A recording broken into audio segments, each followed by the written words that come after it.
మన గుంటూరు పశ్చిమలో అభివృద్ధి కార్యక్రమాల్ని చేపట్టడం జరిగింది. అందులో ప్రధానంగా సాయిబాబా రోడ్డు, ద్వారకా నగర్, అదేవిధంగా కొమ్మినేని నగర్లో ఈ రోడ్లు, డ్రైన్లు వేసుకోవడం జరిగింది. ఒక చోట కలవట్టు కూడా అవసరం ఉంటే అక్కడ కూడా వేసుకోవడం జరిగింది.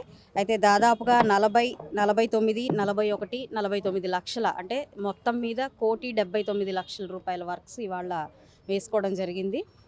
సాయిబాబా రోడ్లో పూర్తిగా 580 మీటర్ల పొడవున డ్రైన్ వేసుకుంటున్నాము. ద్వారకా నగర్కి వచ్చేటప్పటికి 485 మీటర్ల సీసీ రోడ్ను వేస్తున్నారు. అదేవిధంగా మన Kommineni Nagar first line, second line కలుపుకొని 1020 మీటర్ల డ్రైన్ వేసుకోవడం జరుగుతుంది. అదేవిధంగా ఇక్కడ కొమ్మినేని నగర్ రెండో లైను, మూడో లైన్కి అనుసంధానంగా రోడ్డు, డ్రైన్లు కూడా వేసుకోవడం జరుగుతుంది. పూర్తిగా ఇవి ఎప్పటి నుంచో కూడా రోడ్డు లేని, డ్రైన్స్ లేని పరిస్థితి. దాదాపుగా నాకు తెలిసే ఇక్కడ మేము ఉండడం జరిగింది.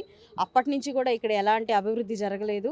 అంటే గత 10 సంవత్సరాలుగా ఇక్కడ ఒక మంచి నాయకత్వం లేక, ఏ పనులు శాంక్షన్ కాక, పనిచేసే కార్పొరేటర్లు ఉన్నప్పటికీ కూడా ప్రభుత్వం సరిగ్గా లేక పనులు జరగని పరిస్థితి ఏర్పడింది.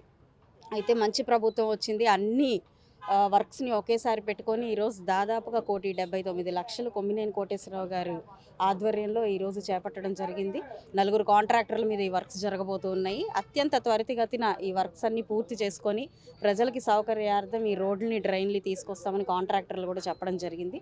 కాబట్టి అన్ని విధాల గుంటూరు పశ్చిమ నియోజకవర్గం అభివృద్ధి పదంలో పరిగెడుతున్నందుకు చాలా ఆనందం వ్యక్తం చేస్తూ సెలవు తీసుకుంటాం. ప్రతి ఒక్క ప్రభుత్వ కార్యక్రమానికి కమిషనర్ గారి దగ్గర నుంచి, కలెక్టర్ గారి దగ్గర నుంచి వాళ్ళకి ఇన్విటేషన్లు వస్తున్నాయి. గత ప్రభుత్వంలో చేసిన అరాచకాలకి, అక్రమాలకి ప్రజల ముందుకు వచ్చి మొహం చూపించే అర్హత లేక, మొహం చెల్లక వాళ్ళు రాలేదు.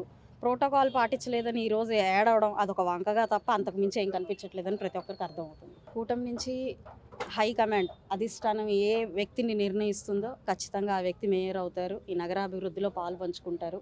అందరం కలిసికట్టుగా కూడా ఈ నగరాభివృద్ధిలో మేమందరం పాత్రధారులం అవుతాము.